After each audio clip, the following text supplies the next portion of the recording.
आज का जो है एक नया टॉपिक है प्रायिकता। ठीक है, प्रायिकता हमारे दैनिक जीवन में इसका बहुत ही ज़्यादा महत्व है। देखिए, प्रायिकता का उपयोग कहाँ कहाँ होता है, यहाँ ध्यान से समझिएगा।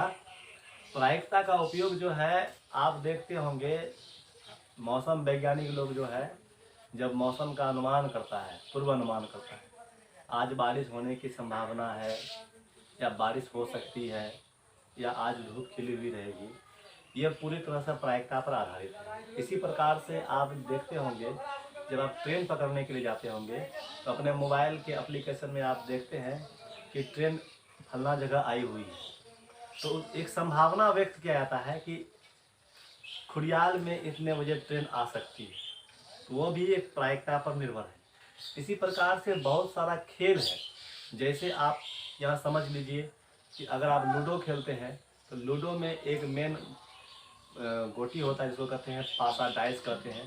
उसमें क्या होता है कि जब आप उस डाइस को अपने बोर्ड में जब आप फेंकते होंगे तो उसमें अधिकतम 6 अंक होते हैं, उनमें से कोई भी एक अंक आ सकता है। ठीक है, तो लेकिन ये गारंटी नहीं है कि कितना अंक आएगा। हाँ, तो वो भी अनिश्चितता को बताता है। इसी प्रकार से एक सिक्का को जब आप उछालेंगे, एक सिक्का में 2 पहलू होते हैं, उसमें से एक हेड और एक टेल होता है। आप सिक्के को उछाले और आपका जो है क्या कहते हैं कि आपने कहा हेड, आ गया टेल। ठीक है, तो हाँ, तो इस प्रकार से कुछ खेलों में, ताश के खेल में भी जो है प्रायिकता से संबंधित बातें होती है। आइए सबसे पहले आज हम लोग जानते हैं कि प्रायिकता को अंग्रेजी में कहते हैं प्रोबेबिलिटी। ठीक है, तो प्रोबेबिलिटी की पहले परिभाषा क्या है, प्रायिकता की परिभाषा है क्या कि प्रायिकता एक अवधारणा है जो किसी घटना के घटित होने की निश्चितता के आंकिक मान को दर्शाता है। आंकिक मान का मतलब क्या हो गया, जैसे मान लिया जाए कि हम एक सिक्के को उछालें, ठीक है, और वो सिक्का नीचे आकर के गिरा, कोई तो मान प्राप्त हुआ, हेड या टेल, तो उसको हम लोग आंकिक मान कहते हैं, यानी दर्शाना। इसी प्रकार से आप यहाँ ध्यान दीजिएगा, प्रायिकता में ना 3 बातें इंपॉर्टेंट हैं। एक है प्रयोग, अभिप्रयोग और घटना। इन्हीं तीनों के आसपास प्रायिकता का संबंध है। अब है क्या, अभिप्रयोग को कहते हैं एक्सपेरिमेंट, ऐसा क्रियाकलाप जिससे पूर्ण रूप परिभाषित परिणाम प्राप्त हो। आप कोई काम करते हैं, जैसे हम बार बार बता रहे हैं, एक सिक्के को आप उछालेंगे तो उससे कोई ना कोई परिणाम तो प्राप्त होगा ना, चाहे हेड होगा या टेल होगा। तो वो एक्सपेरिमेंट किए, प्रयोग किया। ठीक है, अब है अभिप्रयोग। एक बार किसी प्रयोग को करना क्या कहलाएगा, अभिप्रयोग कहलाएगा। आप कोई भी एक बार आप कोई भी प्रयोग किए, एक बार आप डाइस को फेंक दिए, हाँ, एक बार आप जो है क्या कहते हैं कि सिक्का को उछाले, वो कहलाएगा अभिप्रयोग, ट्रायल कहलाएगा। क्या कहलाएगा वो, ट्रायल। अब है इवेंट। इवेंट का मतलब होता है घटना। क्या होता है, घटना। देखिए, जब हम कोई काम करते हैं ना, किए गए कार्य को आप घटना कह सकते हैं, इस प्रकार से भी समझ लीजिए। ठीक है, तो जैसे यहाँ पे दिया गया है क्या, किसी अभिप्रयोग के संभावित परिणाम को घटना कहते हैं।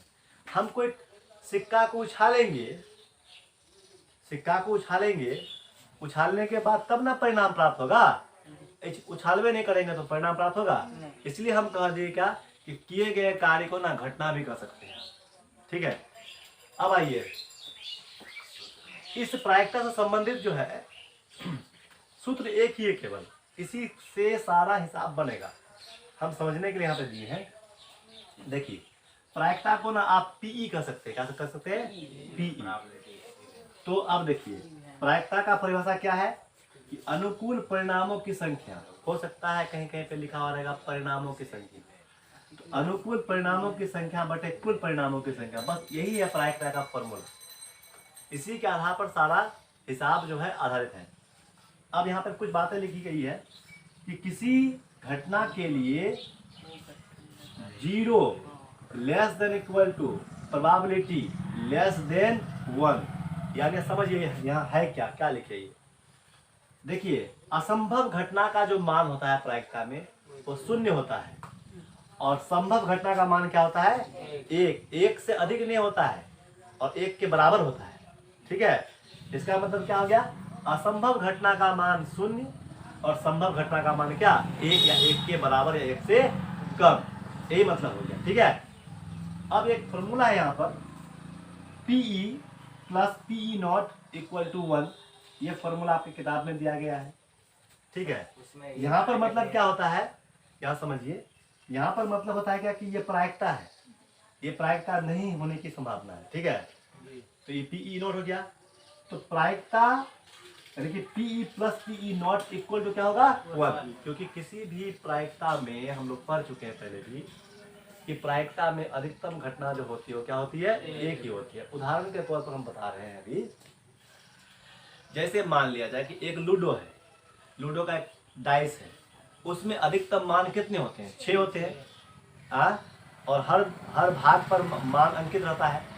अगर मान लो कि प्रश्न में आ जाए कि एक डाइस को हम फेंके और फेंकने के बाद जो है 7 आने की प्रायिकता, तो एक डाइस में अधिकतम मान कितने होते हैं, 6 होते हैं, तो 7 का तो बात ही नहीं है, तो वो असंभव ना घटना हो गया, इसलिए वो 0 हो गया।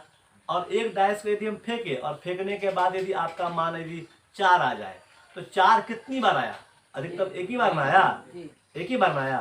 तो वही कहा यहाँ पर, वही मतलब है कि असंभव घटना जो होगा वो 0 होगा और संभव घटना क्या हो जाएगा, 1 हो जाएगा। इसी से जुड़ा हुआ एक फॉर्मूला यहाँ पर हम दिए हैं कि PE plus PE not equal to 1। इसी को क्या करेंगे, हम PE लिखेंगे, तो PE बराबर प्रायिकता का मान जब निकालेंगे तो बराबर क्या हो जाएगा, ये PE होने के बाद इक्वल टू यहाँ 1 ना है, 1 हो गया। अब ये प्लस PE नॉट जो है ये चले जाएगा बराबर के साथ, तो माइनस आ जाएगा, तो इसलिए PE इक्वल टू हो गया 1 माइनस PE नॉट। ठीक है, इतना ही बात जो है इस प्रायिकता में है। अब प्रायिकता से जुड़ी हुई कुछ बातें हम लोग और जानेंगे। अब देखिए, आपके क्लास 10th में जो है प्रायिकता से संबंधित जो है कुछ हिसाब जो दिया गया है वह आधारित है, एक डाइस पर है आधारित, एक आपका प्लेइंग कार्ड्स पर आधारित है, ठीक है, उसके बाद कांचा पर, गुल्ली जिसको कहते हैं, उस पर आधारित है, और कुछ गेंद पर आधारित है। ये 4 पर आधारित है आपका ये प्रायिकता।